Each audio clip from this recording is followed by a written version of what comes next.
Chapter 1. The Boy from Leningrad. In 1952, a boy named Vladimir Vladimirovich Putin was born in Leningrad. The city, now called St. Petersburg, carried deep scars from World War II. The war had left buildings in ruins. Food was scarce. The people had survived bombings, hunger, and fear. But the city stood strong, just like its people. Among them was a small family living in a communal apartment where several families shared a kitchen and bathroom. This was where little Vladimir grew up. His parents, Maria and Vladimir Putin, had suffered much. His father had been injured in the war, and his mother had barely survived the siege of Leningrad, a brutal blockade that lasted 900 days. Food was rationed. Many had starved. Vladimir's mother once fainted from hunger, and only luck had saved her. After the war, life didn't become easy. The city was rebuilding, and so was the Putin family. They lived simply. They had enough to survive, but not much more. As a child, Vladimir was small and thin. Other boys teased him. They called him names and tried to fight him. At first, he was often beaten. He would run home with tears in his eyes, but instead of giving up, he made a decision. He would learn to defend himself.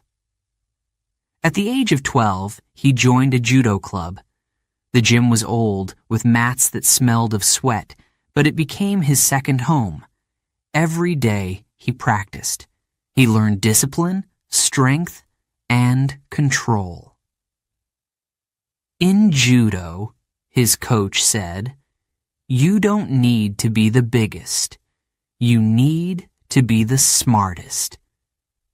Those words stayed with him. Vladimir wasn't the best student in school at first. He didn't care much for books or homework. His teachers said he was distracted and mischievous. He often skipped class to play with friends or explore the streets. The neighborhood where he lived was rough. Boys fought for fun, and trouble was always nearby. But something changed when he reached his early teens. He realized that if he wanted to succeed, he had to be serious. He began to study harder. He read books and focused on math and languages. One subject that fascinated him was history. He loved hearing stories about Russian heroes and great leaders. He imagined himself one day being important, doing something that would make others respect him. He didn't know how it would happen, but the dream was there, quietly growing inside him. Vladimir's father was a strict man. He believed in discipline and hard work.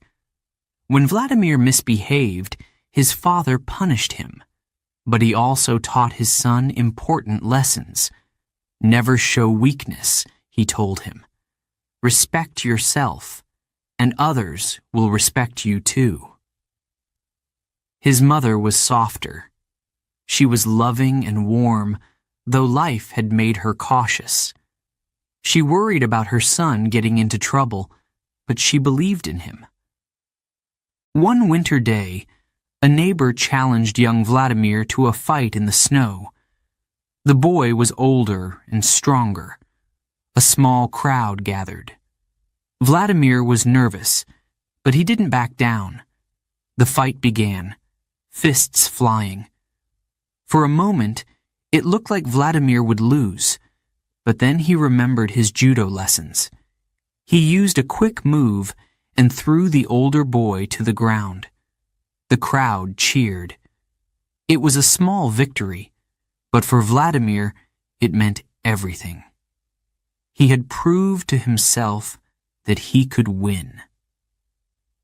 As he grew older, his curiosity about the world deepened. In school, he developed an interest in politics. He watched speeches on television and read newspapers. The Soviet Union was a powerful country, and he wanted to understand how it worked. His teachers noticed his new attitude. One of them, a history teacher, encouraged him. "You have potential, Vladimir," she said. "You could do something great one day." Those words stayed with him. Outside school, he continued to train in judo. The sport became more than just self-defense. It became a way of life. He competed in tournaments and earned medals. But judo wasn't just about winning. It taught him patience, strategy, and resilience. When he lost a match, he analyzed what went wrong and improved. Losing didn't scare him anymore. It motivated him. At home, his parents hoped he would find a stable job after finishing school. Many young men went to work in factories or joined the military. But Vladimir had bigger dreams. He didn't tell anyone, but he admired the KGB, the Soviet Union's secret intelligence agency. He liked the idea of working in the shadows, gathering information, and protecting his country. To him, it seemed exciting and important. But how could a boy from a working-class family join such a prestigious organization? One evening, while walking home from practice, he passed by the KGB office in Leningrad. He stopped and stared at the building. It was large and intimidating, with high windows and guards at the entrance. He imagined himself inside, wearing a suit, solving complex problems, and making important decisions. One day, he thought, I will be there. It was a bold dream, but he believed in it. Life continued with its ups and downs. The family still struggled with money, but they made do. His father's health worsened over the years due to his war injuries, and his mother worked tirelessly to support the family. They didn't live in luxury, but they had each other. As high school came to an end, Vladimir had a decision to make. His friends were planning to enter local universities or join the military, but he had a different path in mind. He wanted to study law. He knew that understanding the legal system would be useful for the career he envisioned. He applied to Leningrad State University, one of the most respected schools in the country. To his joy, he was accepted. University life was challenging but exciting. He worked hard, made new friends, and impressed his professors.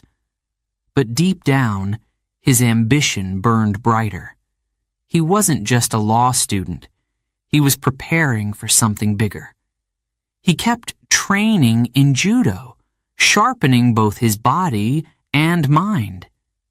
He stayed focused, never forgetting where he came from or where he wanted to go. By the time he graduated, Putin had transformed.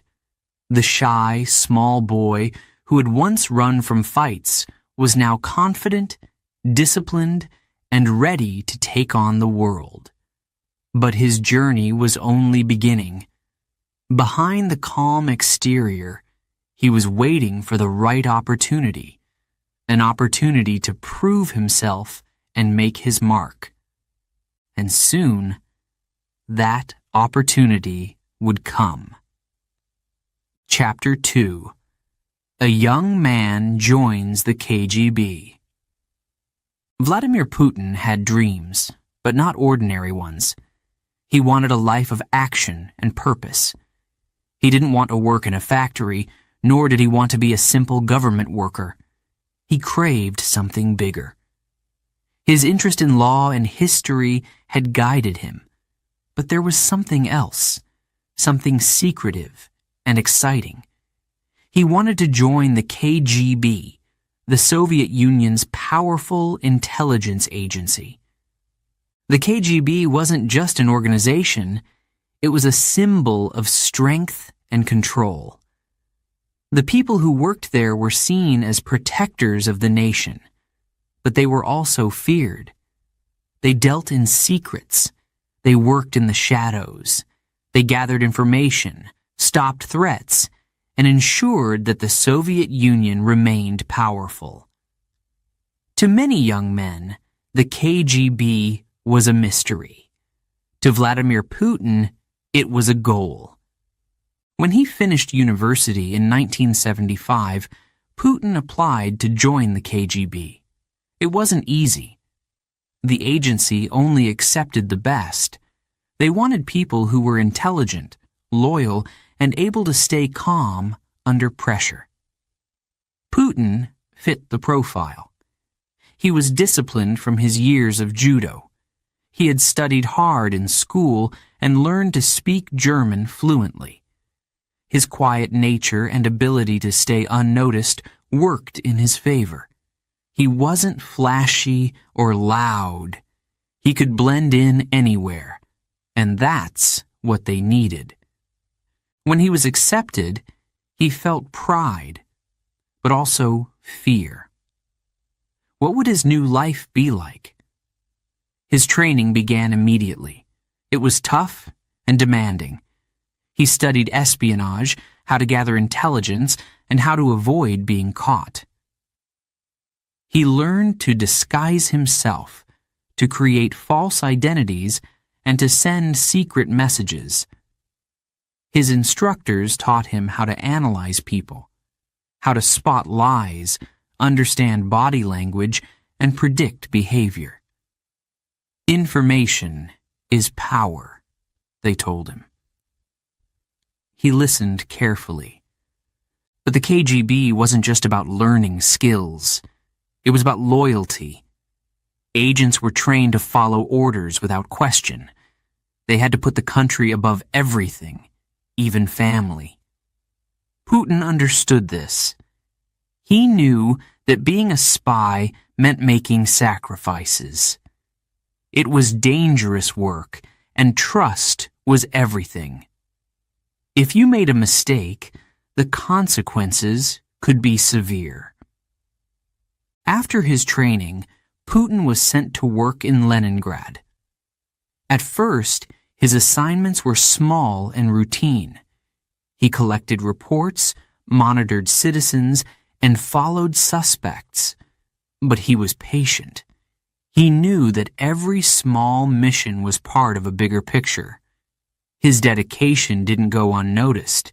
His superiors saw his potential and decided to give him bigger responsibilities. In the early 1980s, he was sent to Dresden, a city in East Germany. The Cold War was in full swing. The Soviet Union and the United States were locked in a battle of ideologies. Spies worked around the clock, gathering secrets from both sides. East Germany was a key location for Soviet intelligence operations. Putin's job was to gather information on Western governments, military strategies, and anyone who posed a threat to Soviet interests. Life in Dresden was different. He lived in a small apartment and kept a low profile. He often pretended to be a simple translator or cultural officer. His work required him to meet people, gain their trust, and collect information. Sometimes, this involved long conversations over coffee. Other times, it meant sitting quietly in the back of a room, listening to every word being said. He wrote detailed reports and sent them to his superiors. Some of the information he gathered was useful. Some wasn't. but he knew that even small details could make a big difference in the world of espionage.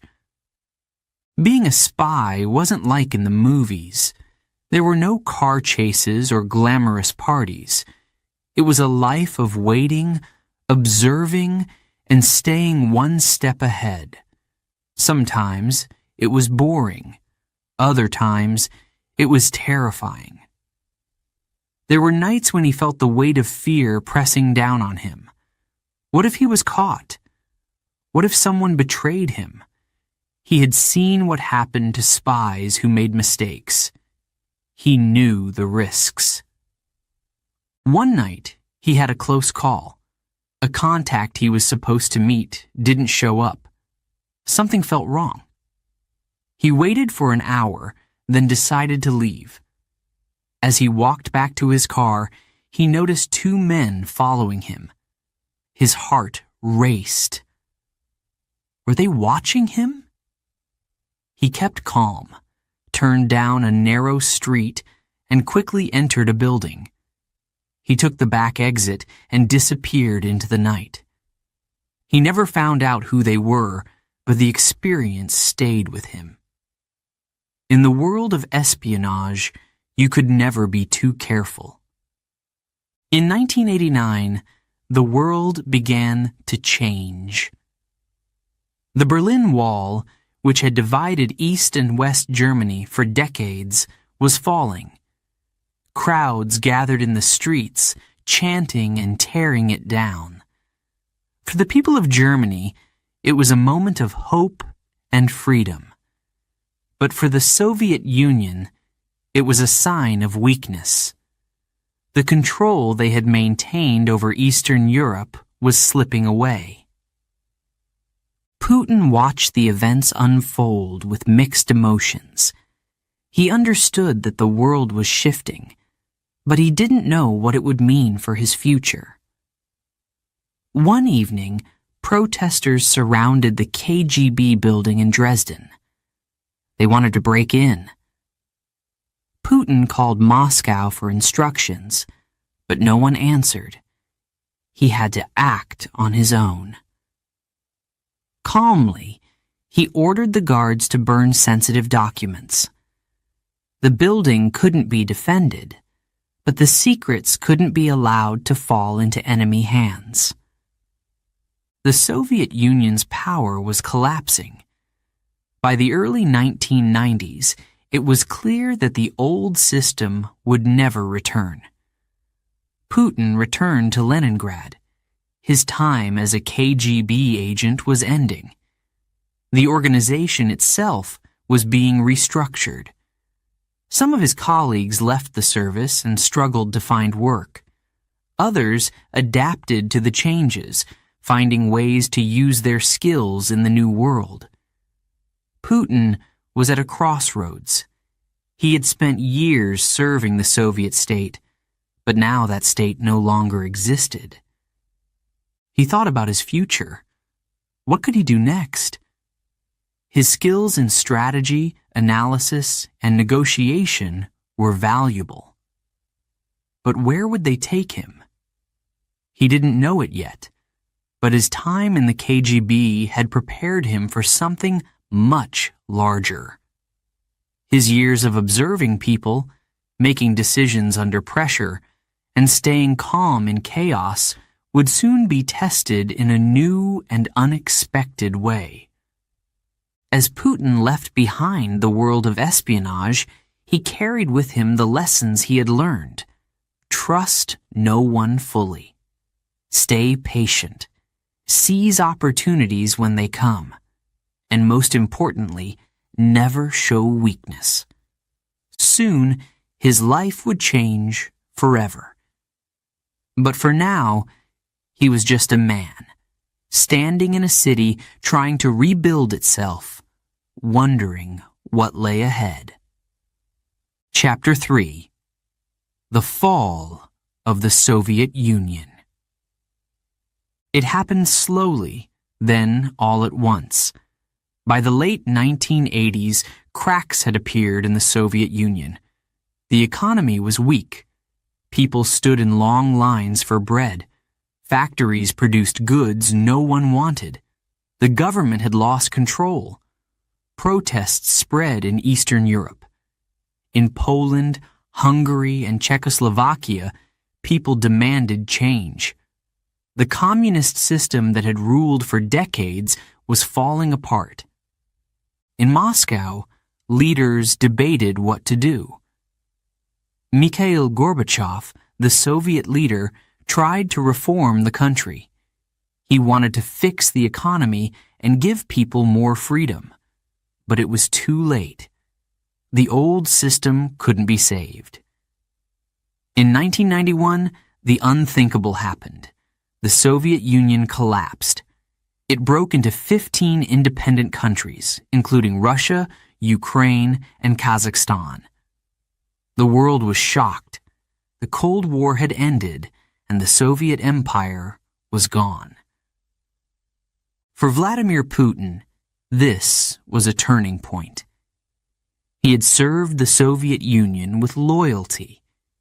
He had trained as a spy, followed orders, and believed in its strength. Now, that country no longer existed. It was replaced by chaos. When the Soviet flag was lowered for the last time, millions of people felt lost. Life in Russia became difficult overnight. The government was weak, businesses closed, factories shut down, jobs disappeared. Inflation made prices soar. A loaf of bread cost more in one day than it had the week before. People's life savings became worthless. Pensions that once supported retirees couldn't buy enough food. Families struggled just to survive. Crime increased. Gangs fought for control of cities. Corruption spread through every part of society. Politicians made deals in secret. Wealthy men, known as oligarchs, took over industries like oil, gas, and steel. They became rich quickly, while most people remained poor. Some called it the wild 90s, a time when everything seemed out of control. Putin was not a man who liked chaos. He preferred order, discipline, and stability. But now, the old rules were gone. He had left the KGB in 1991. Like many former agents, he faced an uncertain future. What could he do next? He had no money, no powerful friends, and no clear plan.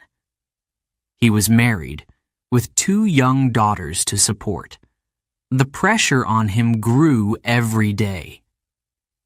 In St. Petersburg, where Putin had returned after leaving the KGB, life wasn't much easier. The city had changed.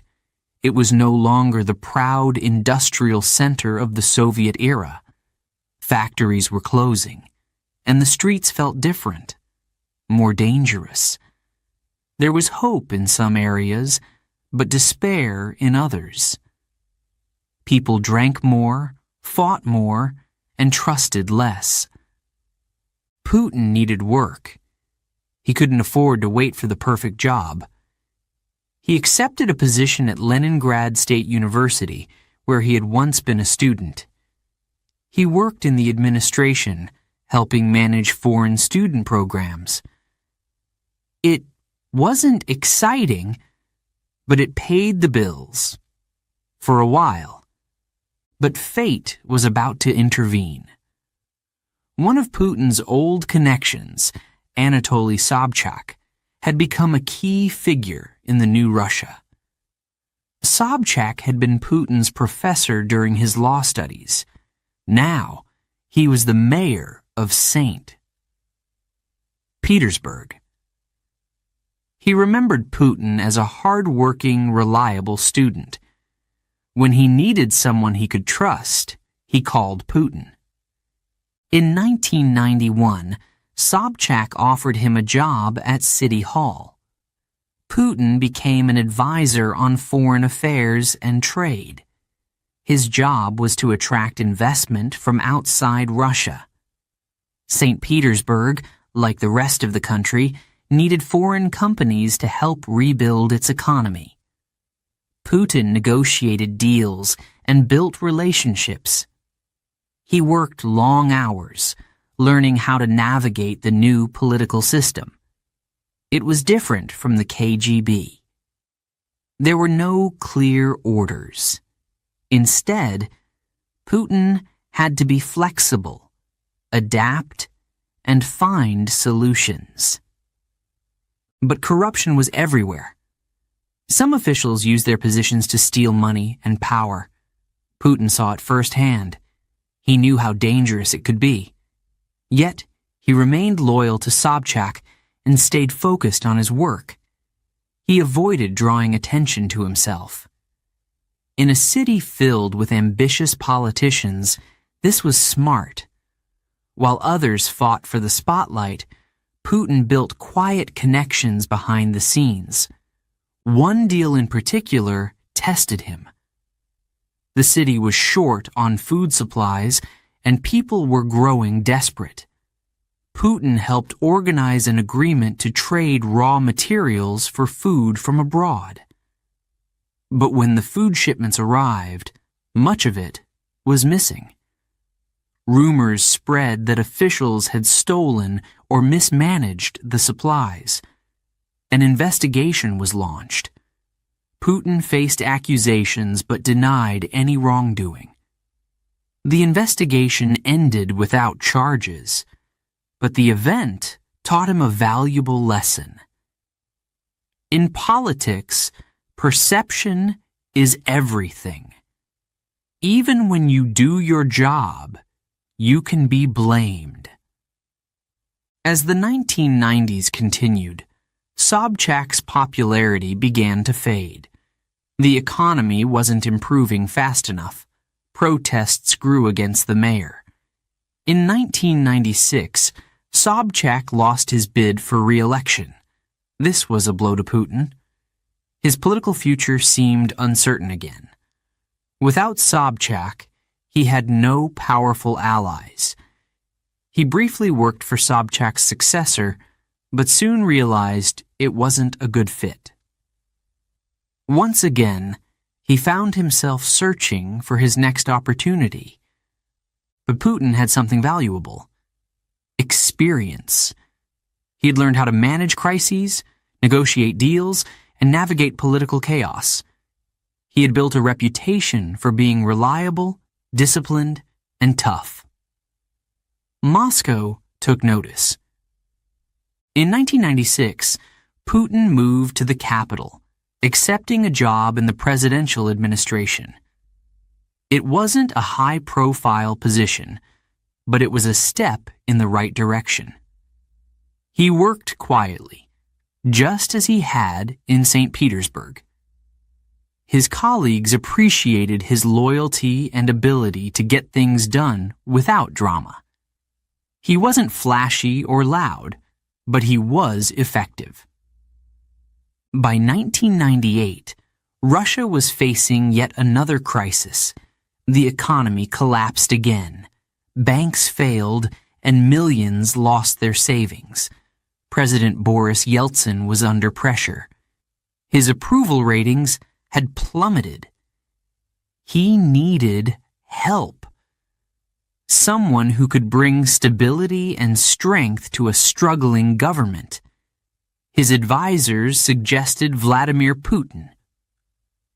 Putin's move to Moscow was no accident. He had climbed the political ladder step by step. He didn't rush. He knew that patience was key. The skills he had gained in the KGB and St. Petersburg had prepared him for this moment. The fall of the Soviet Union had been a disaster for many, but for Putin, it was also an opportunity. The chaos had tested him. He had learned to survive. Now, he was ready for something bigger. Little did he know, His next position would be the one that changed his life, and Russia's, forever. Chapter 4. A Step into Politics. In 1991, St. Petersburg was a city of change. The Soviet Union had fallen, and the city was struggling.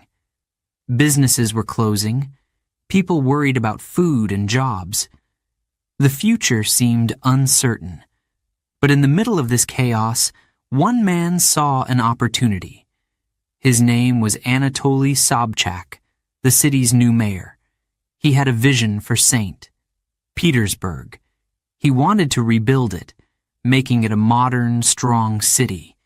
But he needed help. That's when he turned to Vladimir Putin. Putin and Sobchak were not strangers. Sobchak had been one of Putin's professors at university. He had seen potential in the quiet, serious student. Now, he needed someone who could be loyal and dependable.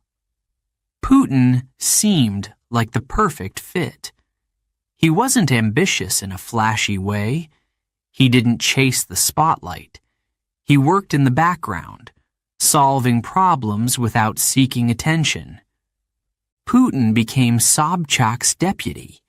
His job was to handle foreign trade and investment. St. Petersburg needed deals with foreign companies to bring money into the city.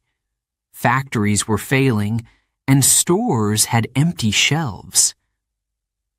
Western businesses could help, but someone had to build those connections.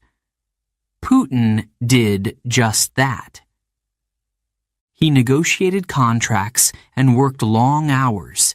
He met foreign officials, businessmen, and investors.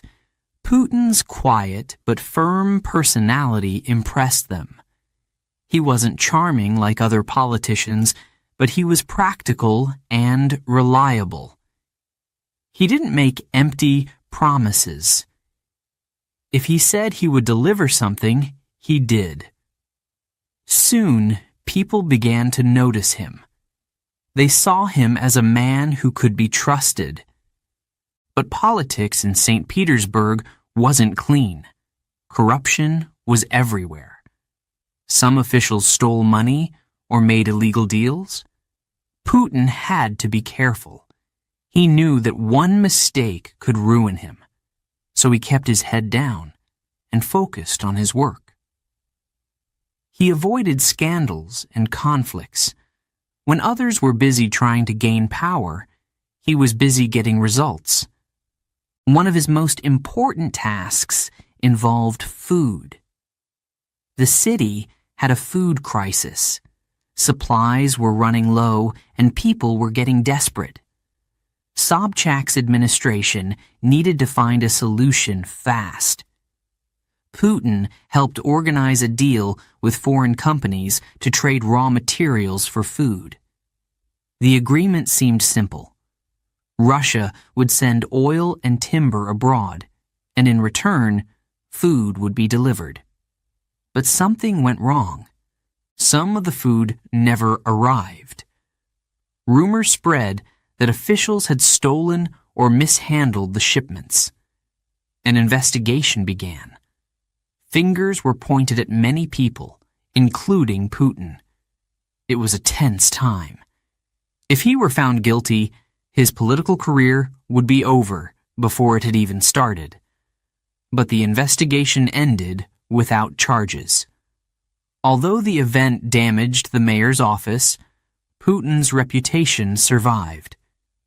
He learned a valuable lesson from that crisis. In politics, perception was just as important as reality. Even if you did your job well, you could be blamed if something went wrong.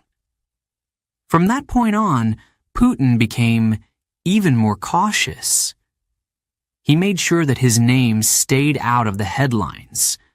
When others were making speeches or giving interviews, he stayed silent. He understood that power didn't always come from being in the spotlight.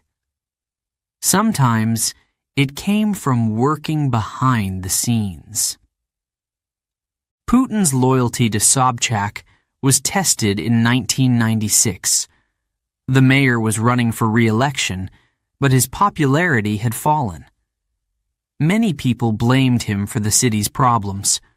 Opponents accused him of failing to improve life in St. Petersburg. The election campaign was bitter and competitive. Putin worked hard to support Sobchak. He managed the campaign's legal and organizational details. But despite their efforts, Sobchak lost. This was a major setback for Putin. Without Sobchak, he was out of a job. His political future seemed uncertain again. He considered leaving politics altogether. But fate had other plans. His reputation for loyalty and effectiveness had reached powerful people in Moscow. One of them was Pavel Borodin, an influential figure in the Kremlin. Borodin was impressed by Putin's work in St. Petersburg, and offered him a position in the presidential administration. Putin accepted the offer and moved to Moscow in 1996. It was a big change. Moscow was the heart of Russian politics. The city was full of powerful men fighting for influence, but Putin didn't rush to compete with them.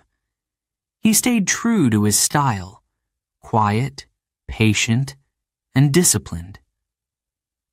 In Moscow, he worked under Borodin and later joined the Kremlin's property department. His job involved managing the assets of the Russian government, including important buildings and land.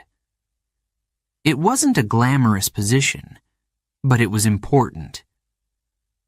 Once again, Putin showed his ability to handle responsibility without making mistakes. His superiors noticed his efficiency and loyalty. Over time, he formed connections with key figures, including Boris Yeltsin's inner circle. Yeltsin, the president of Russia, was facing major challenges. The economy was collapsing, and his popularity was declining. The government was unstable, and Yeltsin needed trusted people around him. In 1998, Putin was appointed deputy head of the presidential administration. It was a significant promotion. But his biggest opportunity came when he was chosen to lead the Federal Security Service, FSB, the successor to the KGB. This was a critical role. The FSB handled national security, intelligence, and counterterrorism. For Putin, it was like returning to his roots.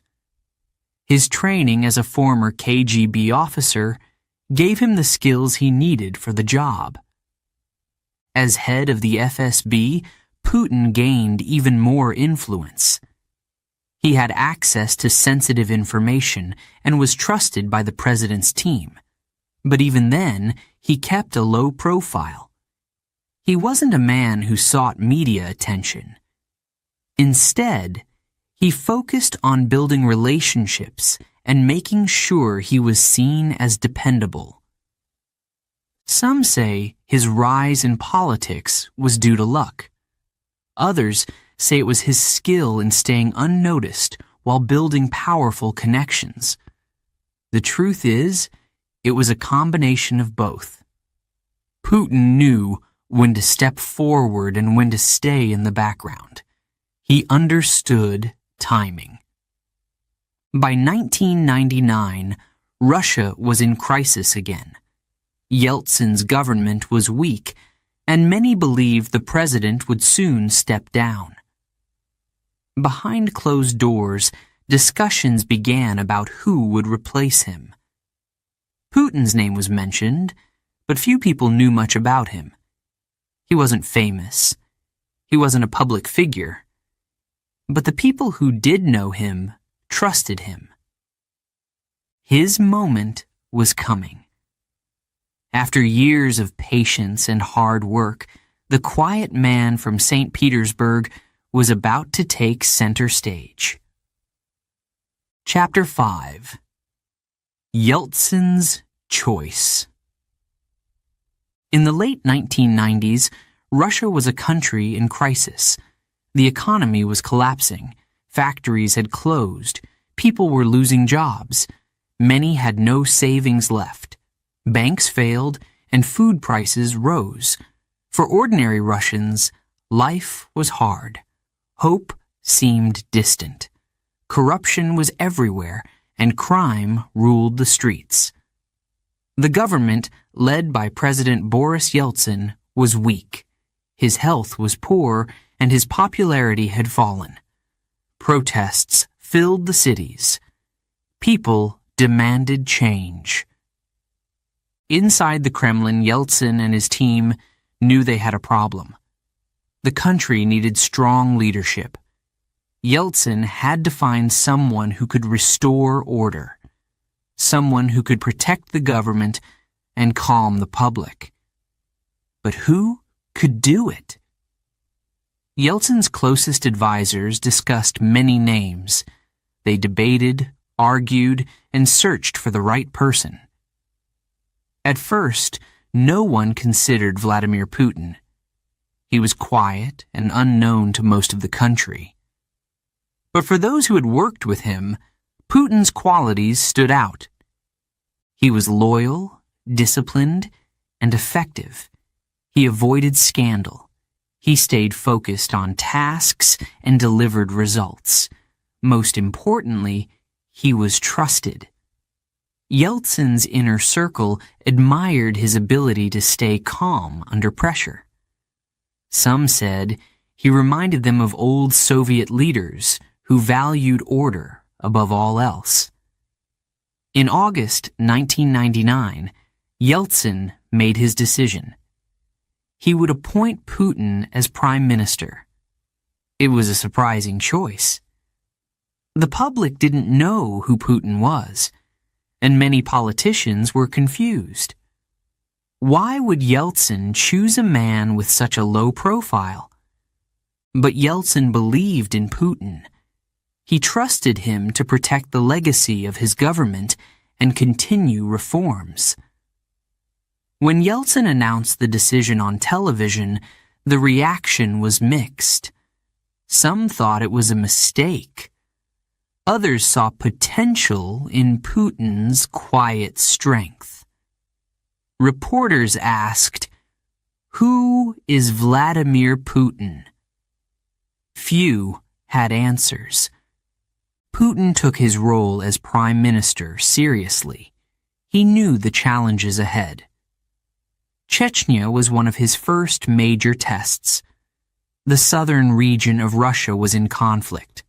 Separatists wanted independence, and violence had spread across the area.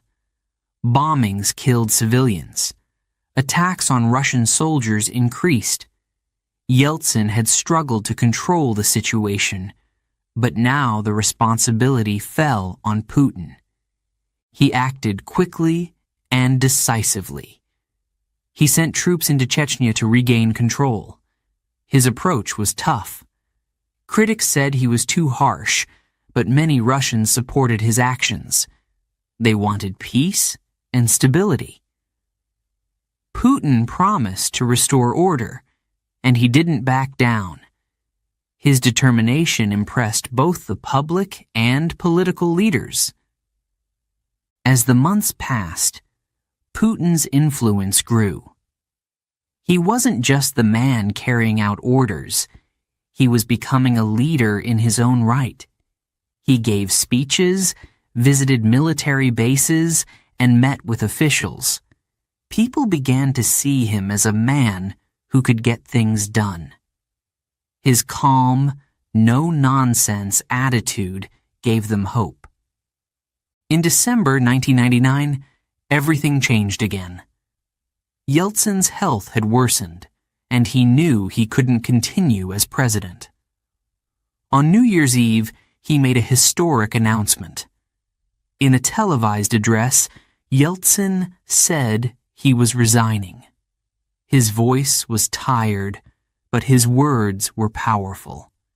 He apologized to the Russian people, saying, "I am sorry I didn't meet your expectations."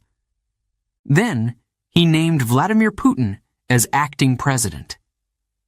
The nation was stunned. The man who had been prime minister for only a few months was now leading the country. Could he handle it? Could this quiet man take on such responsibility? These questions filled the minds of millions. Putin delivered a short speech after Yeltsin's announcement. His voice was steady but serious. He promised to protect Russia's democracy and continue the path of reform. He thanked Yeltsin for his trust and vowed to work for the people. But deep inside, he must have felt the weight of the moment. The future of Russia now rested on his shoulders. His first days as acting president were busy. He met with ministers, military leaders, and foreign diplomats.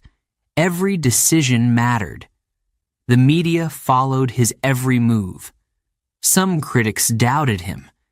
They said he was inexperienced and wouldn't last long. But Putin ignored them. He focused on the job at hand. He knew that proving himself wouldn't come from words. It would come from action. One of his first major tests was the presidential election scheduled for March 2000. To remain in power, Putin needed to win. But he wasn't a natural campaigner. He wasn't charismatic, and he didn't enjoy public attention.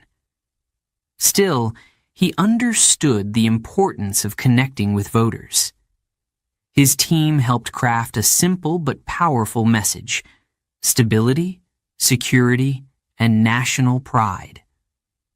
Putin visited factories, military bases, and rural towns.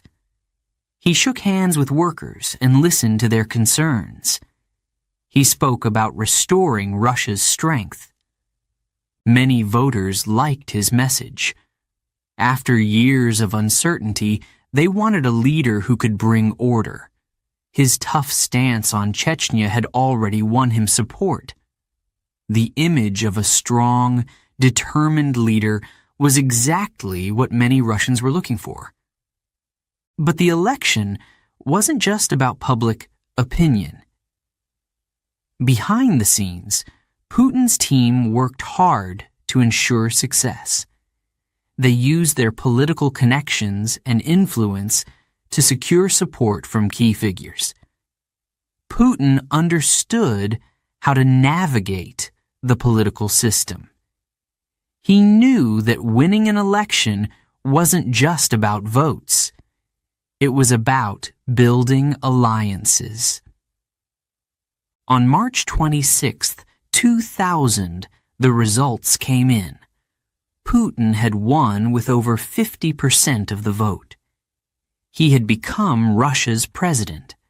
The quiet man from St. Petersburg had risen to the top of the nation. His rise had been fast. Some said too fast. But he had proven his ability to lead. As he stood on stage during his inauguration, he looked serious, almost emotionless. But inside, he must have felt the magnitude of the moment. The challenges ahead were enormous.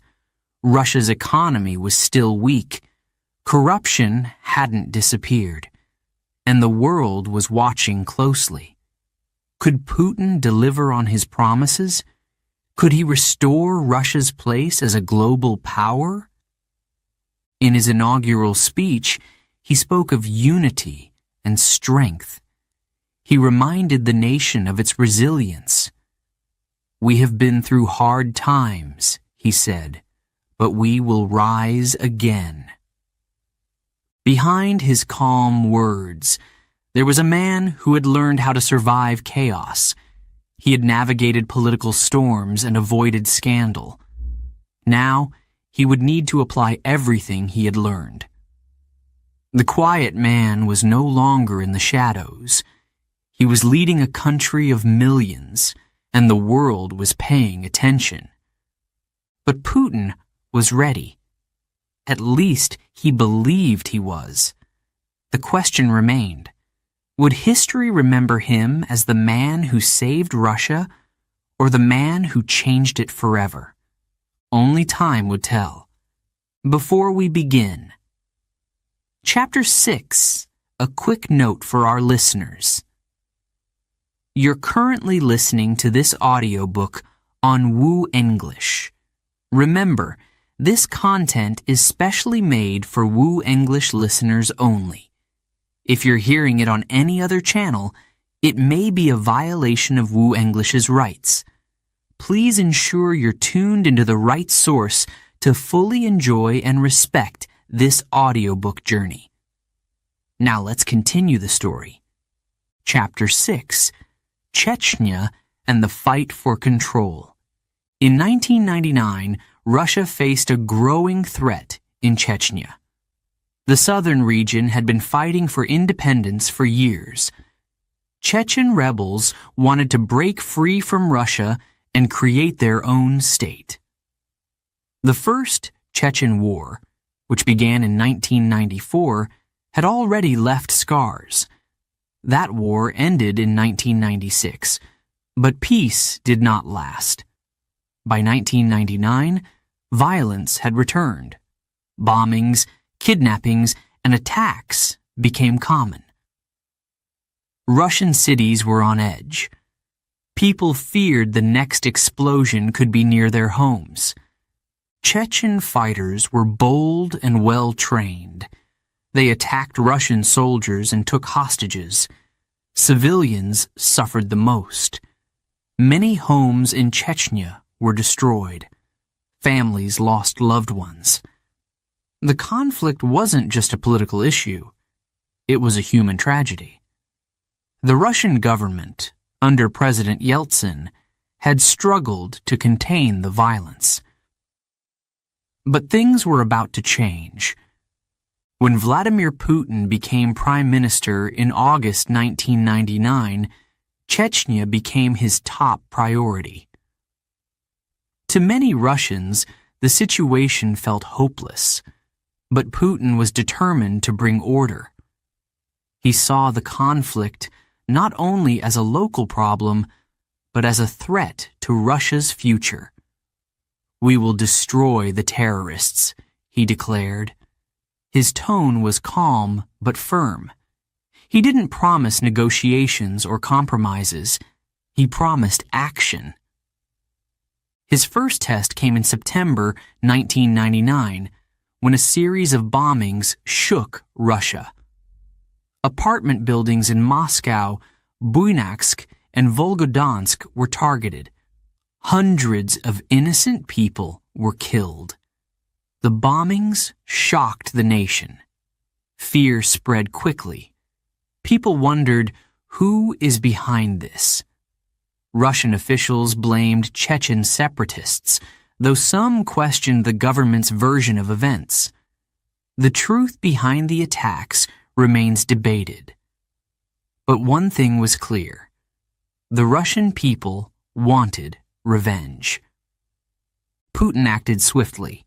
He sent troops into Chechnya, launching a second war. This time, the strategy was different. The military used heavy airstrikes to weaken the rebels before ground forces moved in. Cities and villages were bombed, and soldiers pushed deep into Chechen territory. Putin gave clear instructions: defeat the enemy and regain control of the region. He didn't accept half measures. The battle for Grozny, Chechnya's capital, was fierce. The city had already suffered during the First War, and now it was under attack again. Russian tanks rolled through the streets. Buildings burned. Civilians tried to flee, but many were trapped. the fighting was brutal. By February 2000, Russian forces had captured Grozny, declaring victory. But the cost was high. Thousands of people had died, and much of the city lay in ruins. Back in Moscow, Putin's popularity soared. Many Russians saw him as a hero. He had done what others couldn't. He had taken action and shown strength.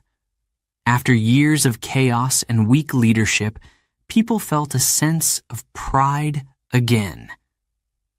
They believed Putin could restore Russia's power and bring stability. His tough stance on Chechnya became a symbol of his leadership style: firm, decisive, and unyielding. But not everyone praised him. Human rights organizations condemned the military's actions. They accused Russian forces of committing abuses, including torture, executions, and attacks on civilians. Reports of destroyed homes, missing people, and refugee camps spread quickly. Chechen towns were left in ruins, and families were torn apart. The war was not clean. It was filled with pain, loss, and anger. Internationally, Putin's actions were controversial. Western leaders were divided. Some supported Russia's right to defend itself against terrorism. Others criticized the use of excessive force. In the United States and Europe, news reports showed images of bombed-out cities and suffering civilians. Pressure grew on Putin to explain his actions, but he didn't waver. "We are protecting our nation," he said. To him, Chechnya was more than a war. It was about showing the world that Russia would not be weak. Putin's response to criticism was calculated. He controlled how the war was reported within Russia. The media was restricted. Journalists who tried to investigate human rights abuses were silenced or threatened. Independent news was replaced by state-approved reports showing military victories and patriotic messages. Many Russians believed what they saw on television. To them, Putin was a leader who defended their country, no matter the cost. But beneath the surface, the conflict continued. Even after the Russian military claimed victory, small groups of rebels kept fighting. They hid in the mountains and launched surprise attacks. The violence didn't stop completely, but Putin's mission was clear. The rebellion would not be allowed to grow again. For Putin, Chechnya was more than just a war zone. It was a lesson in power. He learned how to manage crises and control the narrative. He realized that showing strength made people trust him, even if the methods were harsh. His popularity didn't come from making speeches or shaking hands. It came from action. People respected him because they believed he could protect them. The Second Chechen War shaped Putin's image. When he ran for president in 2000, voters remembered how he had handled the conflict. They saw him as a man who could bring stability after years of chaos. His campaign focused on restoring order and pride in Russia. The war had given him the platform he needed to win. But the impact of the war wasn't just political. The people of Chechnya continued to suffer. The region remained unstable, and tensions between Chechens and Russians grew. Years later, memories of the conflict would still haunt many. Some families would never know what happened to their missing relatives. The scars of war don't fade easily.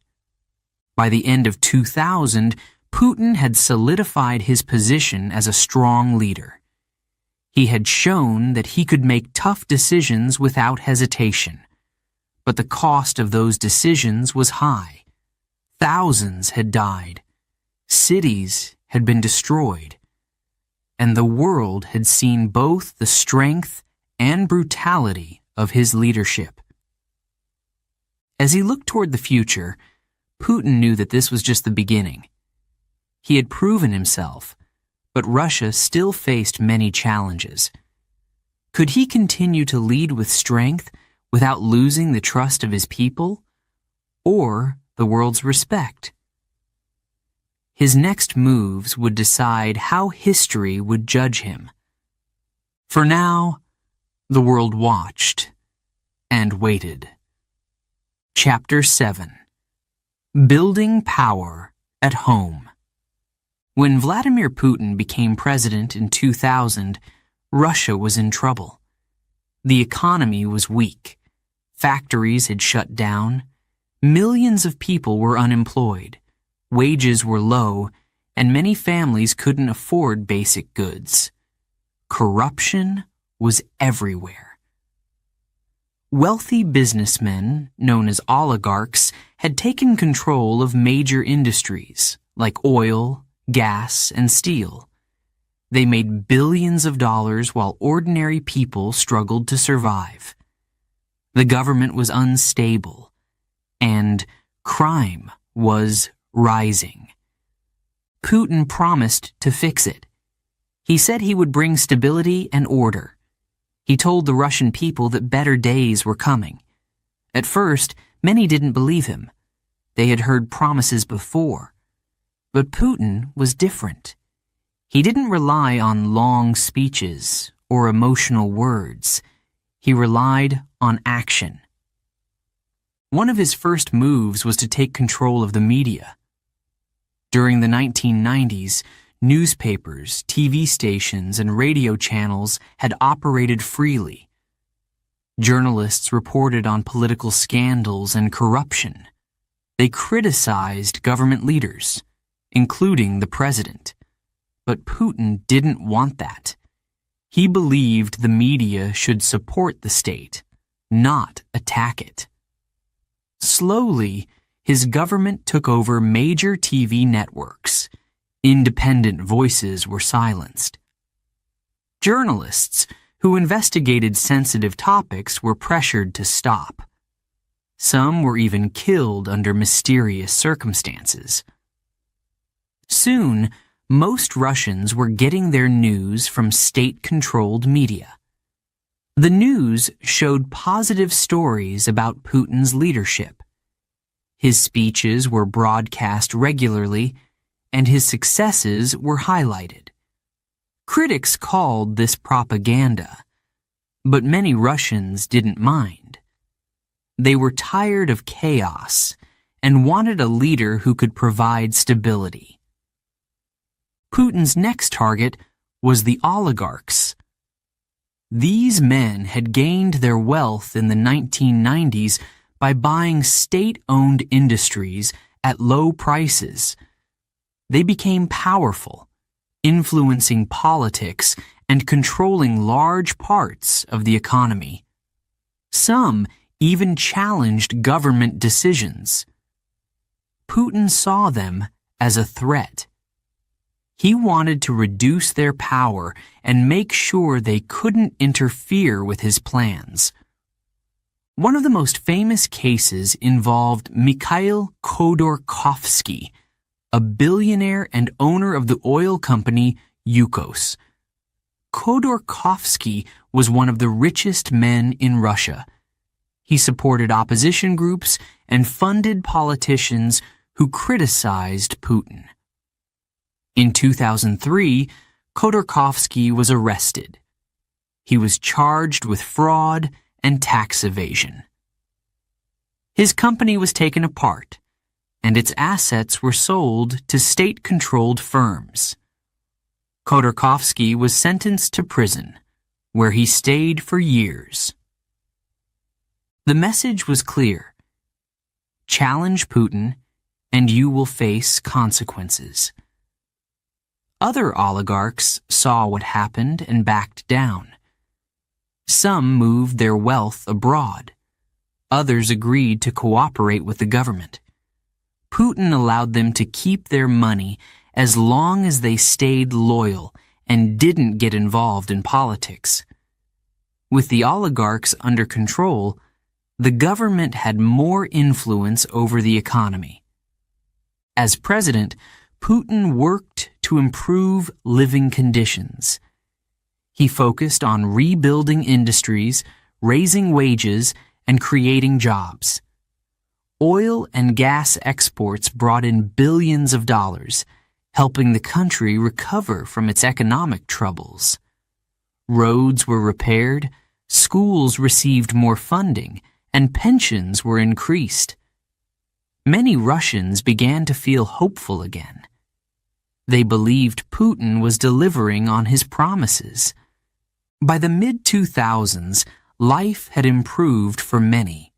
Shops were full of goods, and people had money to spend. The middle class grew. Families bought cars, apartments, and vacation trips. Putin's popularity soared. In villages and cities, people praised him as a leader who understood their needs. He gave them pride in their country. After years of humiliation, they felt Russia was strong again. But not everyone was happy. Critics said Putin was becoming too powerful. They accused him of limiting freedom and silencing opposition. They argued that by controlling the media, he was preventing people from knowing the truth. Independent newspapers and online outlets were monitored closely. Some were forced to shut down. Opposition leaders were arrested or had their protests banned.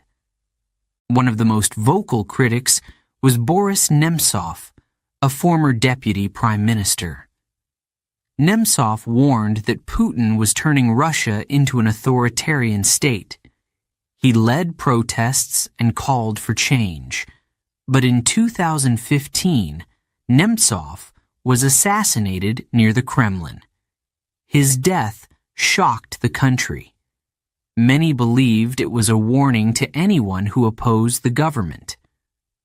The investigation into his murder left questions unanswered, fueling suspicion that powerful figures were involved. Despite these events, Putin maintained strong support. Many Russians believed the sacrifices were necessary to rebuild the country. They trusted him to make tough decisions, even if they weren't always fair. For them, stability was more important than freedom. They remembered the chaos of the 1990s and didn't want to return to that time. Putin also focused on promoting Russian nationalism. He spoke about the country's history and its role as a great power. He praised the achievements of past leaders and celebrated military victories. National holidays were emphasized, and symbols of Soviet glory, like parades and monuments, returned to public life. Schools taught students to be proud of their country and respect authority. For many Russians, this renewed sense of pride felt good. But for others, it raised concerns. They worried that nationalism could lead to isolation from the world. One of Putin's key strategies was to keep people dependent on the government. Social programs were expanded, and state-owned companies dominated the economy. This created a system where many jobs and benefits came directly from the state. People who relied on government assistance were less likely to criticize it. They feared losing their income or security. By 2008, Putin had established firm control over Russia. The media was loyal. the oligarchs were quiet, and opposition voices were weakened. But his time as president was coming to an end, at least legally. The Russian constitution limited presidents to 2 consecutive terms. He couldn't run for a 3rd term. But Putin wasn't ready to give up power. He found a solution. Dmitry Medvedev, a close ally, ran for president. Medvedev won the election, but Putin didn't step away. Instead, he became prime minister. Many believed Medvedev was a figurehead, while Putin remained the true leader. This period, known as the tandem leadership, kept Putin in control without breaking the law. During these years, Putin continued to influence every major decision. He worked on modernizing the military, strengthening Russia's role on the global stage, and ensuring the economy stayed stable. But critics argued that democracy was being destroyed. Elections were seen as unfair, with opposition candidates facing obstacles and media bias. By 2012, Putin returned as president. He won easily, but protests erupted in Moscow and other cities. Thousands of people took to the streets, demanding free elections and more political freedom. The protests were some of the largest since the fall of the Soviet Union. But Putin didn't back down. Police cracked down on demonstrations, and opposition leaders faced arrests. Putin had built power carefully. He knew how to manage crises, silence dissent, and maintain support. His strategy of combining economic growth with strict control worked. But was this strategy sustainable? Could he continue to balance development with the suppression of freedom? The answers would come in time. For now, Putin stood firmly at the center of Russian life, admired by many, feared by some, and watched by the world. His journey as a leader was far from over. What lay ahead would test him even further. Chapter 8: Russia and the West.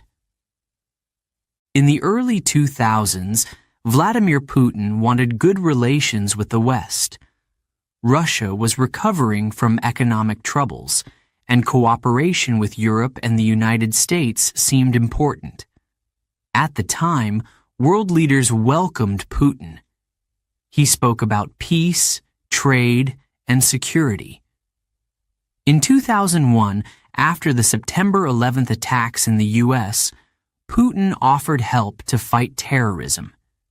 He supported the American-led war in Afghanistan. For a moment, it seemed like Russia and the West could be strong allies. Putin met with U.S. President George W. Bush. They smiled for cameras.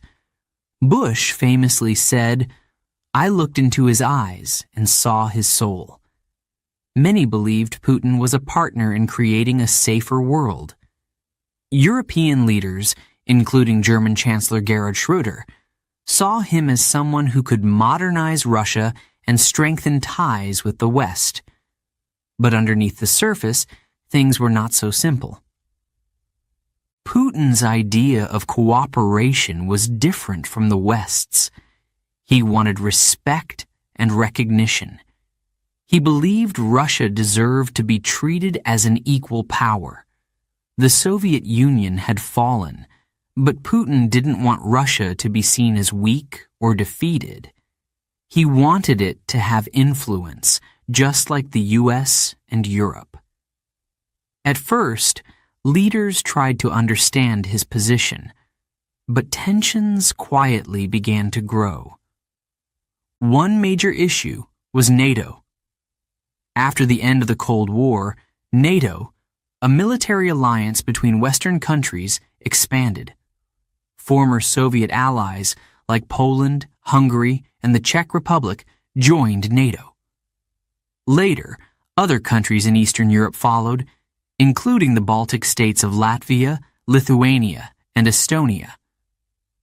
To the West, this expansion was about protecting new democracies. To Putin, it was something else. It was a threat. He saw NATO's presence near Russia's borders as a danger. To him, it was a sign that the West wanted to surround and control Russia. He believed they didn't trust him. He asked for guarantees that NATO wouldn't expand further, but his requests were ignored. The relationship, which had started with smiles and promises, was now showing cracks. In 2003, another event made things worse. The U.S. invaded Iraq, saying the country had weapons of mass destruction. Russia didn't support the war. Putin believed the invasion was illegal and dangerous. Many Russians saw it as proof that the U.S. was willing to act without international approval. This deepened the divide. Putin began to question whether cooperation with the West was possible. Back in Russia, he worked on strengthening the country's economy and military. The early 2000s were good years for Russia. Oil and gas exports brought in billions of dollars. The country paid off debts and modernized its military. Putin's popularity at home grew, but as he became stronger internally, his view of the West darkened. He saw Western nations not as partners, but as competitors, sometimes even as enemies. One event that shaped his thinking was the color revolutions. These were protests and uprisings in former Soviet states like Ukraine and Georgia. Pro-Western leaders came to power, and Putin believed the West was behind it. To him, these revolutions weren't about democracy. They were about weakening Russia's influence. He feared the same thing could happen inside Russia. He became more suspicious of Western organizations and NGOs, non-governmental organizations, working in his country. Many were accused of trying to spread unrest. In 2007, Putin gave a speech in Munich, Germany. It was a turning point. His words shocked the audience. He accused the U.S. of acting like a global bully. He criticized NATO for expanding and warned that Russia would not be pushed around.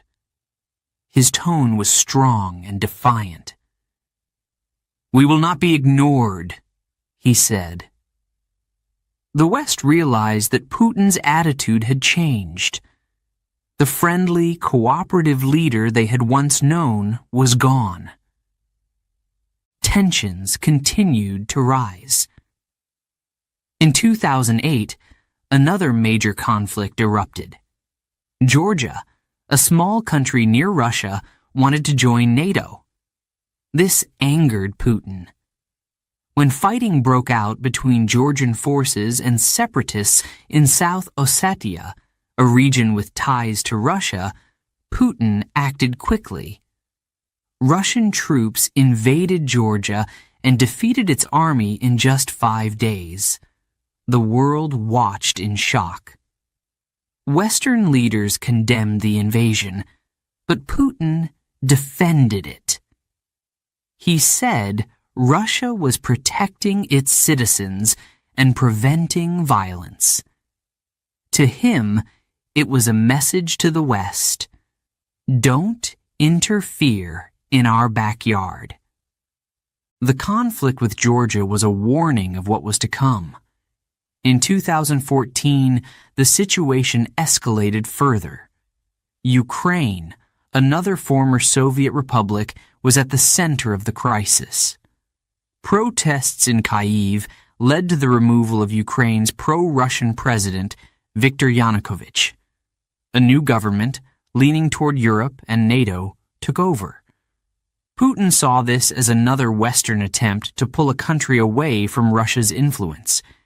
In response, Russia annexed Crimea, a region of Ukraine with a majority Russian-speaking population. Russian troops, without official identification, took control of key locations. Within weeks, Crimea held a controversial referendum, and the region was declared part of Russia. The West called the annexation illegal and imposed sanctions. The US and Europe froze Russian assets and banned trade with certain companies. Russia's economy was hurt, but Putin didn't back down. The annexation of Crimea made Putin more popular at home. Many Russians saw it as a victory. For them, it was proof that Putin was defending Russian interests. National pride grew, but so did isolation from the West. Relations between Russia and Western countries hit their lowest point since the Cold War. Diplomats tried to ease tensions, but mistrust remained. Western leaders accused Putin of supporting separatists in eastern Ukraine, where fighting continued. They said Russia was providing weapons and troops to the rebels. Putin denied it, but evidence suggested otherwise. The conflict dragged on, with thousands of lives lost. The West responded with more sanctions, and Russia's economy struggled further. By the mid-2000s teens, the divide between Russia and the West seemed permanent. Putin's view of the world was clear. The West wanted to weaken Russia and limit its power. He believed that cooperation was no longer possible.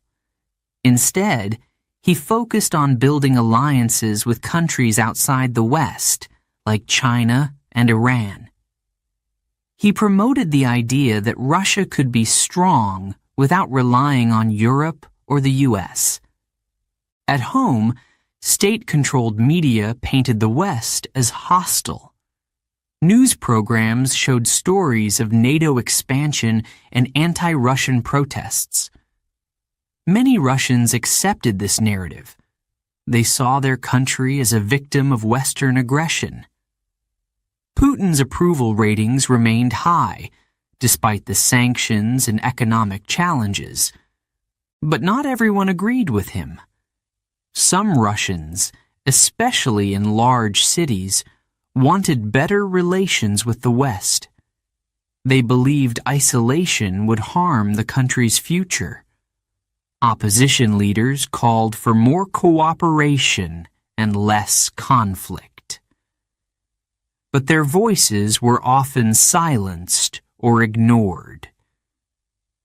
By the end of the 2010s, Russia and the West were locked in a cycle of mistrust. Cyber attacks, diplomatic expulsions, and accusations of election interference became common. Each side blamed the other for escalating tensions. Putin, however, seemed confident. He believed that Russia was strong enough to stand on its own. The world watched as the relationship continued to deteriorate. Would it lead to a major conflict, or could diplomacy find a way to repair the damage? The future was uncertain, but one thing was clear. Putin had changed the way Russia interacted with the world, and the consequences of those changes would be felt for years to come. Chapter 9. The Return to Power. In 2008, Vladimir Putin faced a legal problem. The Russian constitution did not allow him to serve more than 2 consecutive terms as president. He had been in power since 2000, and his time as president had officially ended. Many wondered what he would do next. Would he leave politics? Would he try to change the Constitution? The world watched and waited. Putin had a plan. Instead of stepping away from power, he stayed close. Dmitry Medvedev, a trusted ally, ran for president with Putin's support. Medvedev was not as strong or popular as Putin, but he had one advantage: loyalty. People understood that Medvedev wouldn't act without Putin's influence. When Medvedev won the election in 2008, it didn't feel like a real change. Many believed Putin remained the true leader behind the scenes. Putin became prime minister, officially the second most powerful position in Russia. But in reality, many key decisions still came from him. Medvedev handled the public face of the presidency, but Putin stayed involved in the military, foreign policy, and major economic matters. Together, they formed what people called a tandem leadership. It looked like a partnership, but most knew who was really in charge. During Medvedev's presidency, Russia experienced mixed results. The economy continued to recover after the global financial crisis, thanks to high oil prices. But problems remained. Corruption was still widespread, and ordinary people faced challenges like low wages and poor public services. Protests against government corruption began to grow in some cities. Medvedev, known for his softer approach, tried to modernize the country and improve technology. But critics said he lacked the strength and independence to create real change. In 2011, Medvedev announced that he wouldn't run for re-election. Instead, Putin would be the candidate. This was no surprise to many Russians, but it still caused anger among those who wanted new leadership. To them, it felt like a political game. Medvedev had simply kept the seat warm for Putin's return. They believed the decision had been made without any input from the people. The announcement triggered protests, especially in Moscow. People gathered in the streets, holding signs and chanting slogans. "Russia without Putin," they shouted. They demanded free elections and more political freedom. Thousands marched through the capital, braving the cold winter air. Many were young, educated, and frustrated with the lack of democracy. The protests were some of the largest Russia had seen in years. The energy in the crowd was intense. People believed they could make a difference. But the government didn't listen. State-controlled media downplayed the protests, calling them small and unimportant. Police were sent to break up demonstrations. Hundreds were arrested. Some opposition leaders were fined or jailed. The message was clear. Public dissent would not be tolerated. Despite this, the protests continued. Social media helped spread information, allowing activists to organize quickly. The streets of Moscow became a battleground between protesters and police. Meanwhile, Putin's campaign moved forward. His message was simple: stability, strength, and security. He reminded Russians of the progress made under his leadership. He warned them that without him, the country could return to the chaos of the 1990s. Many voters, especially those in rural areas, believed him. They valued order and feared instability. Older citizens remembered the difficult years after the fall of the Soviet Union. To them, Putin represented a safe choice. On March 4, 2012, the presidential election was held. Putin won easily, securing over 60% of the vote. But many believed the election wasn't fair. Reports of fraud, ballot stuffing, and voter intimidation spread quickly. Independent monitors said the process was flawed. Opposition leaders claimed that the results didn't reflect the true will of the people. After the election, protests grew larger. The crowd in Moscow's Bolotnaya Square was massive. People carried banners reading, "We are the 99%, and Putin is a thief." They accused the government of stealing the election. The atmosphere was tense. Riot police lined the streets, ready to act at any moment. Protesters shouted slogans and waved Russian flags, but they were met with force. Clashes broke out, and dozens were arrested. Many were dragged away while chanting, "Freedom for Russia." Despite the public anger, Putin remained calm. He dismissed the protests as the work of troublemakers influenced by foreign governments.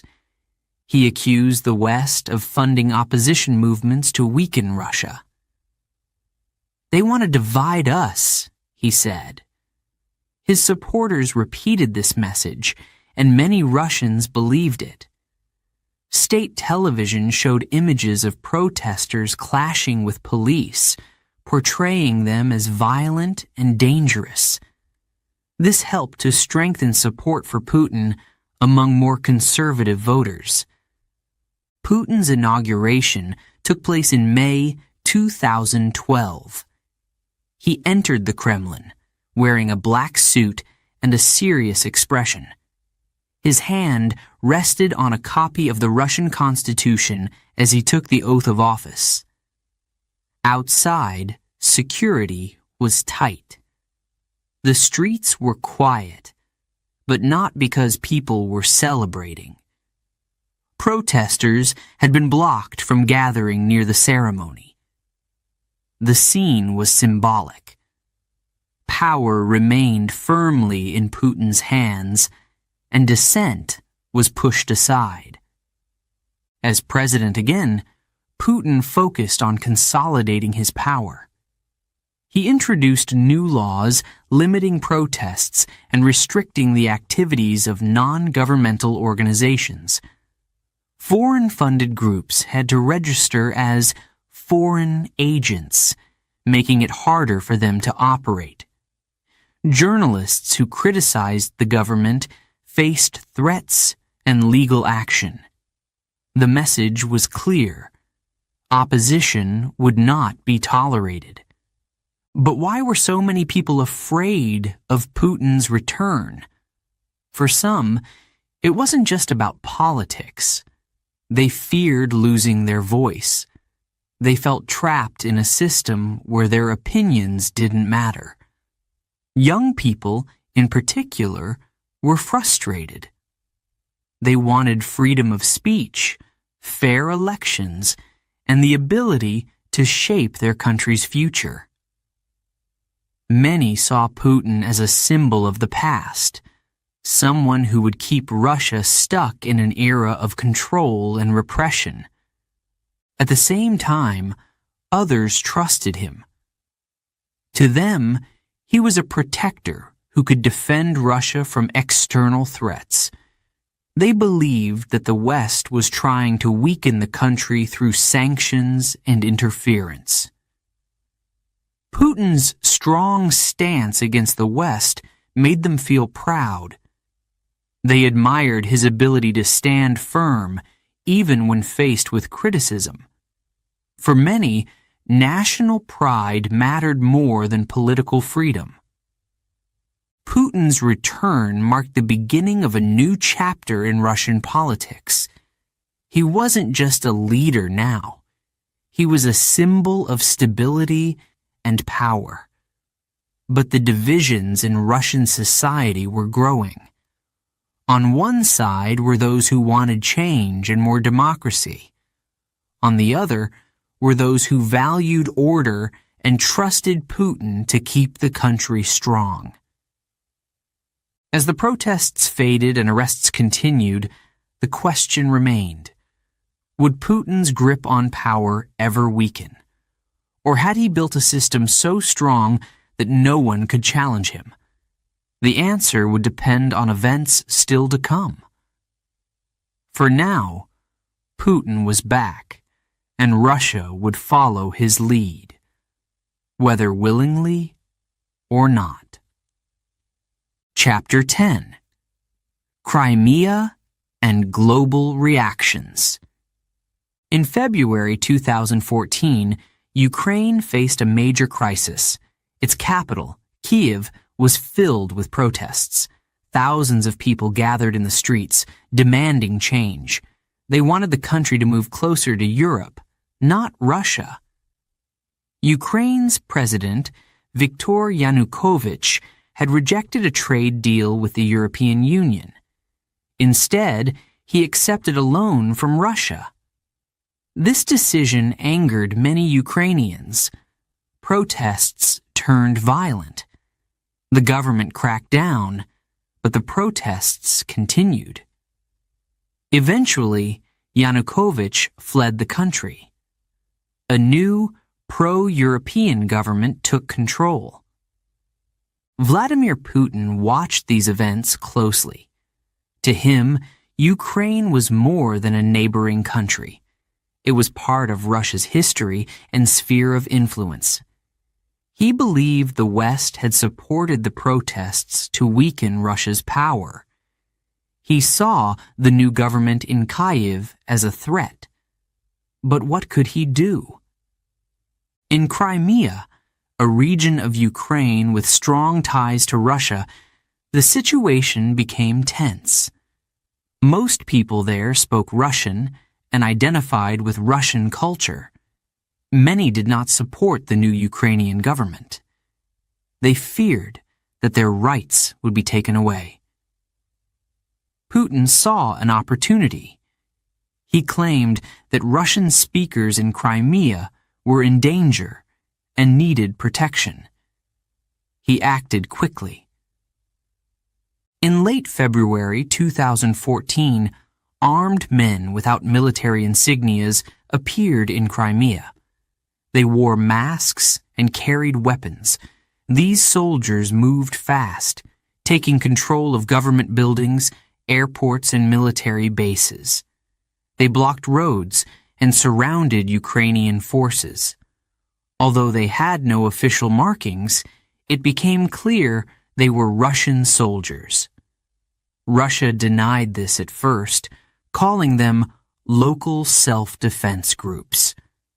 But the world knew the truth. Within days, Crimea was under Russian control. A pro-Russian government was installed. They announced a referendum, an official vote on whether Crimea should join Russia. The vote was held in March 2014. Official results showed that over 95% of voters supported joining Russia. But the referendum was controversial. Many believed it wasn't fair. Some said voters were pressured, and others pointed out that the vote was organized under military occupation. Despite the controversy, Putin acted swiftly. He signed a treaty annexing Crimea, officially making it part of Russia. In a speech, he defended the move, saying it was necessary to protect Russian speakers. He talked about Crimea's long history with Russia.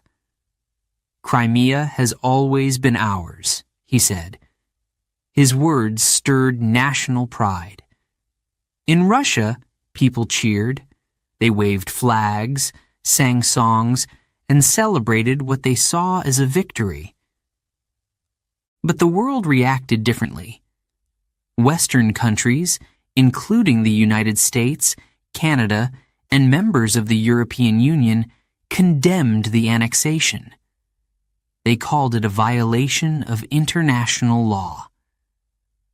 Crimea was legally part of Ukraine, and no country had the right to take it by force.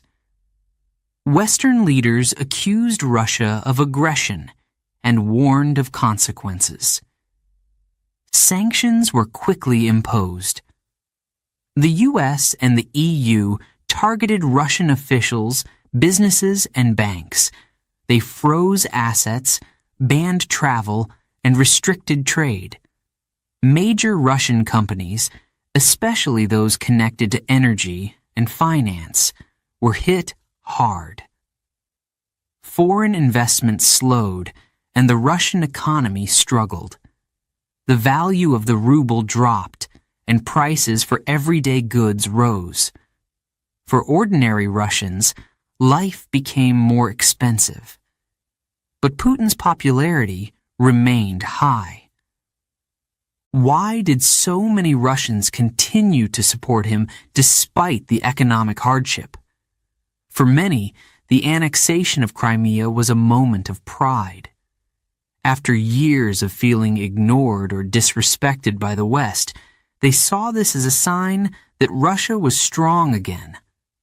State-controlled media played a big role in shaping public opinion. News channels showed images of happy Crimean citizens welcoming Russian soldiers. They called it a peaceful reunification, not an invasion. Putin was portrayed as a protector, someone who stood up to the West and defended Russian interests. But outside Russia, the story was different. Western media showed images of Ukrainian soldiers surrounded by armed men. They interviewed Crimean residents who said they had been forced to vote or felt scared to speak out. Many Western leaders compared Putin's actions to Cold War tactics, accusing him of trying to rebuild the Soviet Union. Some feared that Crimea was just the beginning. Would Putin target other parts of Ukraine or neighboring countries? In eastern Ukraine, conflict soon followed. Pro-Russian separatists, inspired by the events in Crimea, began fighting Ukrainian forces. They wanted their regions, Donetsk and Luhansk, to break away and join Russia. The Ukrainian government tried to regain control, but the situation escalated. Russia was accused of secretly supporting the separatists with weapons and troops. Putin denied direct involvement, but evidence suggested otherwise. As the conflict in eastern Ukraine worsened, the international community became more divided. Countries like the U.S. and Britain called for stronger sanctions, while others, like Germany and France, tried to find a diplomatic solution. Talks were held, agreements were signed, but the fighting continued. Thousands of people were killed, and entire towns were destroyed. Millions were displaced, fleeing their homes in search of safety. The annexation of Crimea marked a turning point in Putin's relationship with the world. Before 2014, he had been seen as a strong but practical leader. Now he was viewed as unpredictable and dangerous. Western leaders no longer trusted him. Diplomatic ties were strained. Russia was suspended from the G8, a group of the world's most powerful economies. International meetings became tense, with Western leaders openly criticizing Putin. But Putin didn't back down. He insisted that he had done the right thing. He argued that Crimea had always belonged to Russia and that the West was trying to isolate his country. He used the sanctions as proof that Western nations were enemies, determined to weaken Russia. His rhetoric became more nationalist. He spoke about defending Russian culture, values, and traditions from foreign influence. Inside Russia, this message worked. Even those who struggled with rising prices and fewer job opportunities often blamed the West, not Putin. The idea that Russia was under attack from outside forces made people rally around their leader. Putin used this to strengthen his control. Opposition voices were silenced, protests were restricted, and independent media faced more pressure. Years later, the annexation of Crimea continued to affect global politics. It reshaped relations between Russia and the West, creating a new era of mistrust. For some, it was proof of Putin's ambition to expand Russian influence. For others, it was an act of self-defense, a response to Western interference. The debate over whether Putin was protecting his country or expanding it never ended. But one thing was certain. Putin had changed the world. The events of 2014 set off a chain reaction, leading to new conflicts, alliances, and tensions. As the years passed, the question remained: how far would Putin go to defend what he saw as Russia's rightful place in the world? And could the West stop him if he did? The answers were unclear, but one thing was sure: history would never forget Crimea. Chapter 11: Controversy and Control. Vladimir Putin's time in power changed Russia in many ways. When he became president in 2000, the country was struggling. The economy was weak and people were tired of instability. But over the next decade, things began to improve. Oil and gas exports brought in money. Wages increased and new jobs were created. Roads were built and cities modernized. Many Russians felt proud of their country again. They believed that Putin had saved them from chaos. But not everyone agreed. Critics said that the improvements came at a high cost. They argued that Putin's government wasn't just building the economy, it was building a system of control. Step by step, freedom in Russia shrank. At first, it happened quietly. Independent newspapers and TV channels faced pressure. Some were bought by companies close to the government. Others were shut down. By the mid-2000s, most major media outlets were under state control. Television played a key role. For many Russians, it was their main source of news. State-run TV showed positive stories about Putin. His speeches were broadcast regularly. Critics of the government received little airtime, and their opinions were often ignored. The media created an image of Putin as a strong, reliable leader.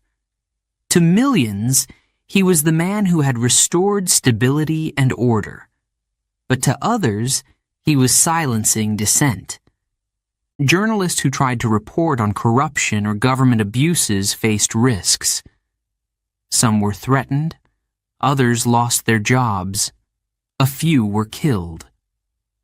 One of the most famous cases was Anna Politkovskaya.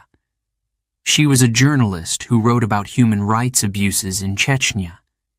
She criticized the military's actions and accused officials of covering up crimes. In 2006, she was shot dead in her apartment building. Her murder shocked the world. Many believed it was a warning to other journalists. Putin denied any involvement, but the message was clear. Those who challenged the system were not safe. Over time, fewer people dared to speak out. The independent press became smaller, and the government's control grew stronger. State-run media promoted the idea that opposition leaders were dangerous or supported by foreign enemies. Many Russians believed this narrative, making it harder for opposition groups to gain support. Putin's control extended beyond the media. He targeted political opponents and activists. One of the most high-profile cases was Mikhail Khodorkovsky, a billionaire and head of the oil company Yukos. Khodorkovsky supported opposition parties and criticized Putin's government. In 2003, he was arrested on charges of tax evasion and fraud. His company was broken apart, and he was sent to prison for more than a decade. To Putin's supporters, this showed that no one was above the law. But critics saw it as a political move. They believed Khodorkovsky was punished for challenging Putin. The message to other businessmen was clear: stay out of politics or face consequences. Most oligarchs took the warning seriously. They kept their wealth, but avoided interfering with the government. Opposition leaders also faced challenges. Boris Nemtsov, a former deputy prime minister, became one of Putin's most vocal critics. He led protests and called for free elections. He accused the government of corruption and warned that Putin's leadership was becoming dangerous. But in 2015, Nemtsov was assassinated near the Kremlin. His death shocked many. Some believed it was a targeted killing meant to silence the opposition. Putin denied any connection to Nemtsov's death, but the pattern was hard to ignore. Political opponents were often jailed, attacked, or forced into exile. Protests were restricted by new laws, and organizers faced heavy fines. The government monitored social media and online communication. Bloggers who posted anti-government messages risked being arrested. Despite these restrictions, protests continued. In 2011, thousands of people marched in Moscow, demanding fair elections. They chanted slogans like "Russia without Putin" and carried signs calling for change. The protests were peaceful, but the police responded with force. Hundreds of demonstrators were arrested. Many were fined or imprisoned. The government's message was clear: protests would not be tolerated. State-controlled media portrayed the protesters as troublemakers influenced by foreign powers. They showed images of police maintaining order and claimed that most Russians supported the government. For many citizens, this narrative worked.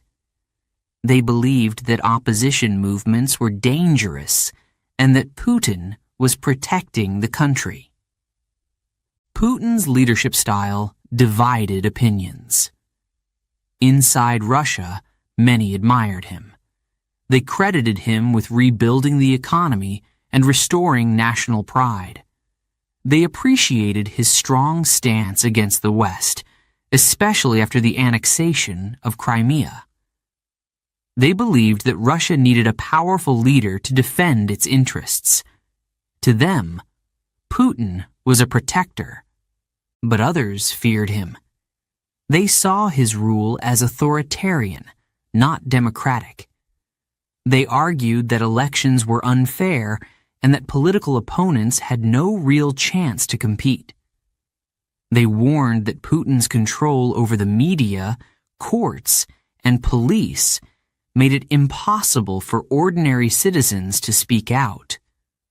For them, Russia was becoming a place where power was concentrated in the hands of one man.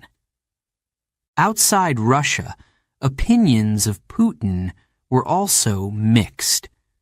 Western leaders accused him of undermining democracy and violating human rights. They imposed sanctions after the annexation of Crimea and criticized his support for pro-Russian separatists in Ukraine. But Putin didn't back down. He saw these criticisms as part of a broader strategy to weaken Russia. He believed that Western nations wanted to limit Russia's power and influence. To many Russians, this made him even more popular. State-controlled media painted him as a hero defending the country against external threats. People were reminded of Russia's history, how it had survived invasions, wars, and sanctions before. They believed it could survive again under Putin's leadership. But the future was uncertain. The economy faced challenges, especially after oil prices fell. Sanctions continued to hurt businesses and limited foreign investment. Some Russians began to feel the pressure. They worried about rising prices and fewer job opportunities. Even loyal supporters questioned whether the government had a plan for long-term growth. At the same time, opposition groups adapted. They used social media to spread their messages, bypassing state-controlled TV. Young activists organized online campaigns and street protests. They knew that challenging Putin's system wouldn't be easy, but they believed change was possible. By the late 2010s, the world was watching Putin closely. His influence had grown beyond Russia's borders. He had played a key role in conflicts in Ukraine and Syria.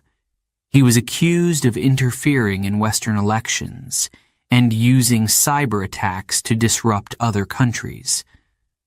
Some saw him as a master strategist, while others viewed him as a dangerous leader. Was Putin a protector of his nation, or was he building a dictatorship?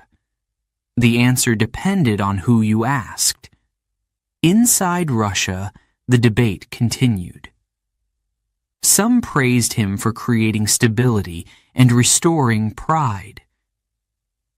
Others warned that his system of control would eventually collapse. As time went on, one thing became clear. Putin's leadership had left a deep mark on Russia. Whether history would remember him as a hero or a ruler who silenced his people remained to be seen. But for now, his power remained strong, and the world continued to watch his every move, waiting to see what would happen next. Chapter 12. A Legacy. Unfolding. Vladimir Putin's story is not over. His life and leadership have shaped Russia in ways that will be studied for generations. From his rise as a quiet man from Leningrad to his position as one of the world's most powerful leaders, his journey has been filled with decisions that changed history. In the early 2000s, Russia was in chaos. The economy was weak and people were frustrated. Factories were closed and corruption was everywhere. But Putin promised to fix it. He brought stability. He controlled the oligarchs and improved the economy using money from oil and gas exports. Roads were rebuilt, cities were modernized, and many Russians felt hopeful for the first time in years. For many, Putin became a